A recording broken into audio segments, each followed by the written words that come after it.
ओला, आप सभी का एक बार फिर से स्वागत है मेरे channel step by step Spanish के नेक्स्ट वीडियो में के अगले स्टेप में। और वीडियो शुरू करने से पहले और सबसे पहले मैं आप सब को थैंक यू बोलना चाहती हूँ, बिकॉज आप सब वो जो टास्क है वो कर रहे हैं और बहुत अच्छे अच्छे कमेंट्स लिख रहे हैं। और साथ ही साथ मैं एक्चुअली आपसे माफ़ी भी मांगना चाहती हूँ कि मैं बहुत सारी चीज़ों की वजह से वीडियोस रेगुलर अपलोड नहीं कर पा रही हूँ। I am really sorry for that. और मैं कोशिश ज़रूर करूँगी, वादा नहीं करती, लेकिन कोशिश ज़रूर करूँगी कि अब से हमेशा हर हफ्ते एटलीस्ट मैं एक वीडियो एक स्टेप ज़रूर अपलोड करूँ, ताकि आपकी स्पेनिश की लर्निंग में इतना गैप ना आए। और साथ ही साथ मैं कमेंट्स में पढ़ रही थी कि आप लोगों को बहुत सारे क्वेश्चंस हैं, बहुत सारे डाउट्स हैं और बहुत सारी ऐसी चीज़ें हैं जो आप जानना चाहते हैं। तो जो भी आपकी लैंग्वेज से रिलेटेड क्वेश्चंस हैं, वो आप इन वीडियोस के कमेंट सेक्शन में लिखिए और मैं जल्द से जल्द उनका जवाब देने की कोशिश करूंगी। बिकॉज कई बार कमेंट्स बहुत ज़्यादा होते हैं और हर एक का जवाब देना पॉसिबल नहीं होता। तो अगर ऐसी कोई बात है जो आप चाहते हैं कि मैं उसको जल्दी से जल्दी आपका जवाब दूं, तो आप मुझे ईमेल भी कर सकते हैं। हर वीडियो के डिस्क्रिप्शन में मैं एक ईमेल आईडी भी डालती हूँ, जो कि है queries.stepbystepspanish@gmail.com। तो आप मुझे वहाँ ईमेल कर दीजिए और वो ईमेल मैं बहुत रेगुलरली चेक करती हूँ और मैं जल्द से जल्द आपकी आपकी क्वेश्चंस का जवाब देने की कोशिश करूँगी। और इसी तरीके से मैंने देखा है बहुत सारे कमेंट्स में ये क्वेश्चन भी आया है कि और आपको लग भी रहा होगा कि मैं सिर्फ आपको वर्ब्स सिखा रही हूँ, लेकिन इन वर्ब्स का प्रोनाउंसिएशन ठीक है या नहीं, इन वर्ब से सेंटेंस कैसे बनाने हैं, ये कैसे पता चलेगा कि वो सेंटेंस सही है या नहीं, हम प्रैक्टिस कैसे कर सकते हैं। ये सब सवाल बिल्कुल जायज़ है। ये सब सवाल हर न्यू लैंग्वेज लर्नर को होते हैं और इतने लंबे टीचिंग करियर में ये बहुत कॉमन सवाल है। तो आने वाली कुछ वीडियोस में मैं आपको ये सब कुछ भी बताऊंगी। आप बिल्कुल बेफिक्र हो जाइए, ये सब चीज़ें मेरे दिमाग में है और मैं इन सब पे काम कर रही हूँ, इसीलिए थोड़ा सा वक्त भी लग रहा है। तो ये वैसा बिल्कुल मत सोचिएगा कि आप कुछ कुछ वर्ब्स इधर उधर पढ़ रहे हैं और इसको आप सिर्फ ग्रामर की बुक्स में ही कर सकते हैं। नहीं, अब मैं आपको पूरा बताऊंगी कि कैसे सेंटेंस बनाना है, वोकैबुलरी क्या क्या लर्न करनी है, कैसे प्रैक्टिस कर सकते हैं। तो वो सब कुछ भी पाइपलाइन पे है, पर थोड़ा सा टाइम लगेगा। और ये वर्ब्स अभी जानना इसलिए ज़रूरी है कि क्योंकि ये स्पेनिश की फाउंडेशन है। तो जब तक आपको फाउंडेशन समझ में नहीं आएगी, तब तक आप उस पे एक स्ट्रॉन्ग बिल्डिंग या स्ट्रॉन्ग इमारत नहीं खड़ी कर सकते। तो और हमेशा की तरह जो क्वेश्चंस या जो जो कॉन्सेप्ट्स या जो जो टॉपिक्स मैंने पिछली वीडियोस में करा दिए हैं, अगर आपको कोई भी डाउट है, कोई भी क्वेश्चंस है, तो प्लीज़ कमेंट्स में लिखिए या मुझे ईमेल करिए। मैं जल्द से जल्द उनका जवाब देने की कोशिश करूंगी। और मैं आप सबको ज़रूर दिल से थैंक यू और धन्यवाद बोलना चाहूँगी, क्योंकि आपके कमेंट्स बहुत एनकरेजिंग है और मैं वादा करती हूँ कि आगे मैं और जल्द से जल्द वीडियोस अपलोड करने की कोशिश करती हूँ। तो जो मैं वर्ब्स की वीडियोस बना रही हूँ, उसमें आज एक और बहुत इंपॉर्टेंट वर्ब करते हैं, आसेर। तो चलिए शुरू करते हैं।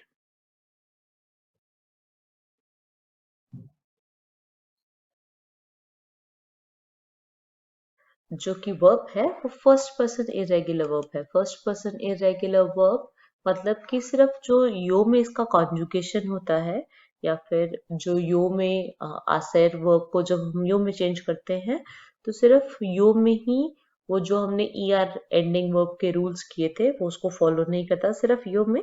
बाकी इसके अलावा बाकी सब सब्जेक्ट्स में ये उस ई आर के पैटर्न को फॉलो करता है, सिर्फ यो में नहीं करता। इसीलिए इस वर्ब को हम फर्स्ट पर्सन इरेगुलर वर्ब बोलते हैं। मतलब कि सिर्फ फर्स्ट पर्सन में इरेगुलर है, अ, बाकी सब जो सब्जेक्ट्स है उसमें ये वर्ब रेगुलर है।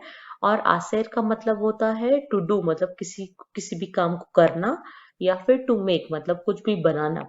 सो करना या बनाना की सेंस में इस वर्ब को हम यूज करते हैं। तो चलिए इसकी कॉन्जुगेशन करते हैं। आसेर की जो कॉन्जुगेशन है यो में वो है आगो, तू में है आसेस, या उस्तेद में है आसे, nosotros nosotras में है hacemos, vosotros vosotras में तो जो कॉन्जुगेशन है वो है hacéis, और ellos ellas ustedes में जो कॉन्जुगेशन है वो है hacen।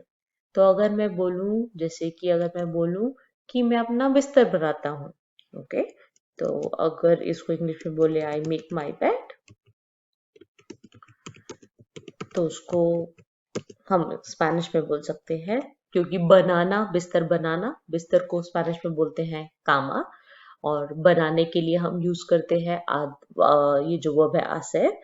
तो मैं बनाता हूं तो यो, सो यो आगो। आप यो लगाना चाहते हैं या नहीं लगाना चाहते, ये बिल्कुल आपकी मर्जी पे डिपेंड करता है, क्योंकि स्पेनिश में सब्जेक्ट प्रोनाउन का इतना इंपॉर्टेंस नहीं होता है। क्यों? क्योंकि वर्ब बता देती है हम किस सब्जेक्ट के बारे में बात करते हैं, किस कर्ता के बारे में बात कर रहे हैं। यो आगो ला कामा। अगर मैं बोलूं कि बच्चे क्लास में काम कर रहे हैं,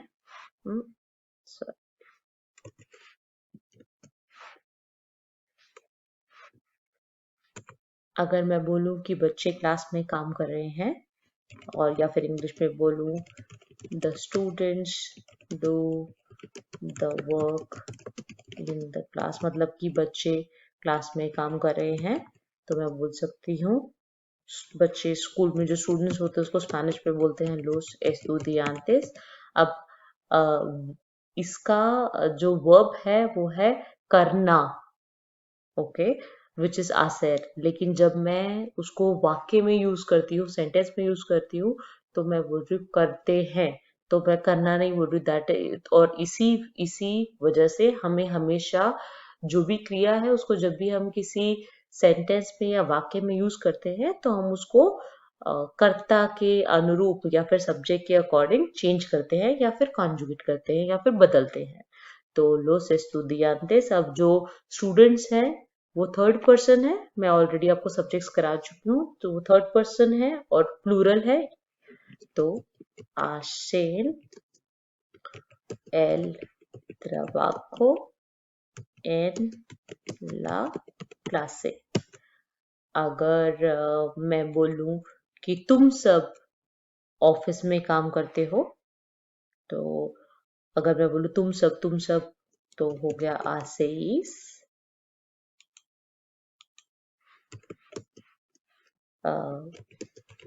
trabajo en la oficina।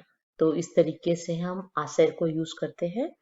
मगर आसेर का एक बहुत ही इम्पोर्टेंट यूज है जो हमें पता होना चाहिए, वो है कि कभी भी मौसम के बारे में जब भी हम बात करते हैं, किस तरीके का मौसम है, तो हम हमेशा स्पेनिश में आसेर वर्ब का यूज करते हैं, हमेशा। अगर मैं पूछूं कि आज मौसम कैसा है, अगर मैं ये पूछना चाहूँ कि आज मौसम कैसा है, तो उसके लिए हम यूज करेंगे ये के tiempo hace hoy। के tiempo hace hoy मतलब कि आज कैसा वेदर है, या फिर how is the weather today. तो जब भी ये याद रखिए कि जब भी हम स्पेनिश में मौसम के बारे में बात करेंगे, हम हमेशा आसेर वर्ब का उपयोग करेंगे। और मौसम को डिस्क्राइब करने के लिए कुछ एक्सप्रेशंस है, जैसे कि आज सूरज बहुत तेज है, जैसे कि अगर हम बोले तो मैं बोल सकती हूँ आसेर सोल। आसेर सोल एक्सप्रेशन है कि सूरज का होना, लेकिन जनरली मैं जब भी मैंने आपको स्टार के साथ एक्सप्रेशंस दिए हैं या तेनेर के साथ एक्सप्रेशंस दिए हैं, मैं आपको जनरली इन्फिनेटिव फॉर्म देती हूँ, बेसिक फॉर्म। लेकिन यहाँ पर एक बहुत सारी वेबसाइट्स पे या गूगल पे अगर आप इसको पढ़ेंगे तो आपको बहुत जगह ये भी दिखेगा आसे सोल। और उसका मतलब ये है, हम जनरली वर्ब को कॉन्जुगेट नहीं करते हैं, क्योंकि बहुत पॉसिबिलिटी होती है कि सब्जेक्ट यो भी हो सकता है, तू भी हो सकता है, ले या उस्तेद भी हो सकता है।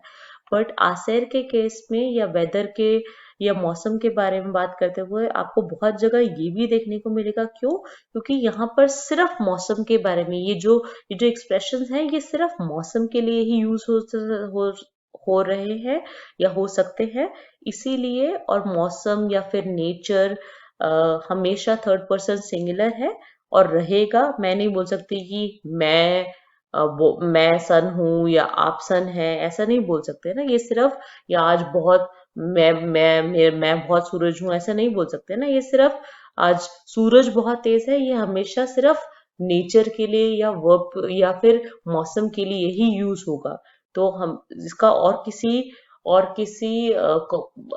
किसी सब्जेक्ट के अकॉर्डिंगली इसका कॉन्जुगेशन होना पॉसिबल ही नहीं है, वो सेंस ही नहीं बनाएगा। इसीलिए बहुत सारे गूगल पे और बहुत सारी वेबसाइट्स पे आपको ऐसे एक्सप्रेशंस की जगह आसेर वर्ब के लिए एक्सप्रेशंस ऐसे कॉन्जुगेट किए हुए भी मिलेंगे, जो कि सही है। क्योंकि ये एक्सप्रेशन सिर्फ और सिर्फ मौसम के लिए ही यूज होते हैं। तो आसे सोल मतलब बहुत सूरज का बहुत तेज होना। और अगर मैं कहूँ कि आज मौसम बहुत अच्छा है, तो मैं बोल सकती हूँ आज से buen tiempo, मतलब अ, मौसम बहुत अच्छा है। अगर मैं बोलूँ कि मौसम बहुत खराब है, तो मैं बोल सकती हूँ आज से mal tiempo। इसी तरीके से अगर मैं बोलूँ कि आज हवा बहुत है, तो हम बोल सकते हैं आज से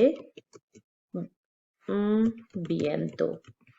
अगर मैं बोलूँ बारिश है, सो आज से lluvia। अगर मैं बोलूँ आज ठंड है, आज से frío।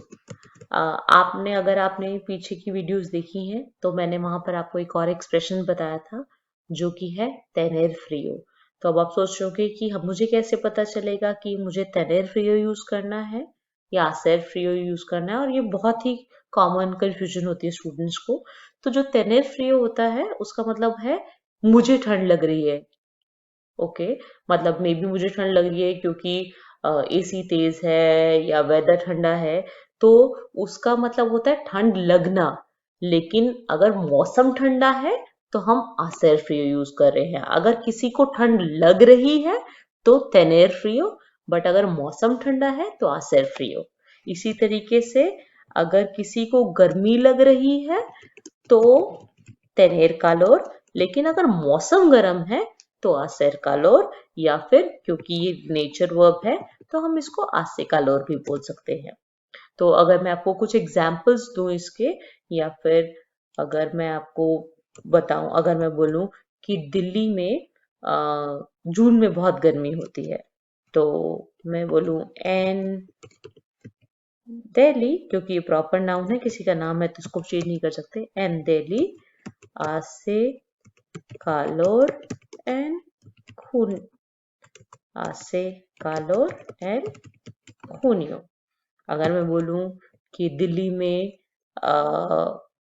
जनवरी में ठंड होती है, सो और या फिर जनवरी में दिल्ली में ठंड होती है, जैसे भी आप बोलना चाहे। en enero hace frío en Delhi. तो ये थी आज की वर्ब। आशा करती हूँ कि आपको आज की वर्ब, आज का जो टॉपिक हमने करा है वर्ब आसेर, वो अच्छे से समझ आ गया होगा। और आपको ये भी समझ आ गया होगा कि हम आसेर जो है वो फर्स्ट पर्सन इर्रेगुलर वर्ब है। इसका मतलब होता है कुछ करना या बनाना। इसकी कॉन्जुगेशन है आगो, आसेस आसे, आसेमोस आसेस आसे। और इसके अलावा आसेर का जो बहुत इंपॉर्टेंट यूज है वो मौसम के बारे में पूछने या बताने के लिए किया जाता है।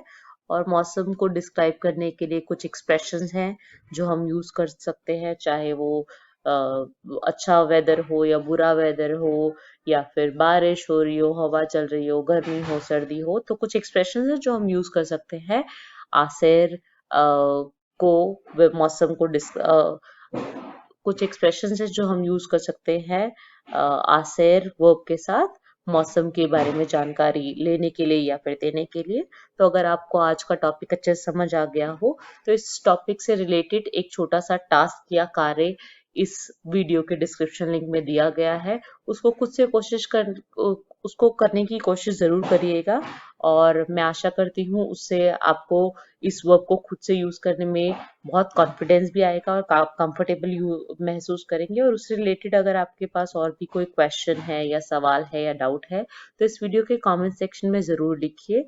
और हमेशा की तरह पिछली वीडियो में जो टास्क दिया था उस टास्क के आंसर और आज के नोट्स दोनों ही आपको इस वीडियो के डिस्क्रिप्शन लिंक में मिल जाएंगे। और अगर आपका स्पेनिश से रिलेटेड कोई भी सवाल है, कोई भी डाउट है तो आप मुझे ईमेल कर सकते हैं। आप इस वीडियो के कमेंट सेक्शन में आप मुझे कमेंट कर सकते हैं और मैं बहुत जल्द से जल्द ही उस कमेंट का आंसर देने की कोशिश करूंगी और बहुत जल्द कोशिश करूंगी कि अगली वीडियो लेके आपके साथ आऊं। बस यूं ही हमेशा मेरे साथ इसी तरीके से जुड़े रहिएगा। और मैं बहुत सारी चीजें प्लान कर रही हूँ आपके लिए और आपको बहुत जल्दी वो पता चलेगा। तो मेरे चैनल को लाइक शेयर और सब्सक्राइब करना मत भूलिएगा। मिलती हूँ आपको जल्दी अगले वीडियो में। अपना ख्याल रखिएगा। आदियोश।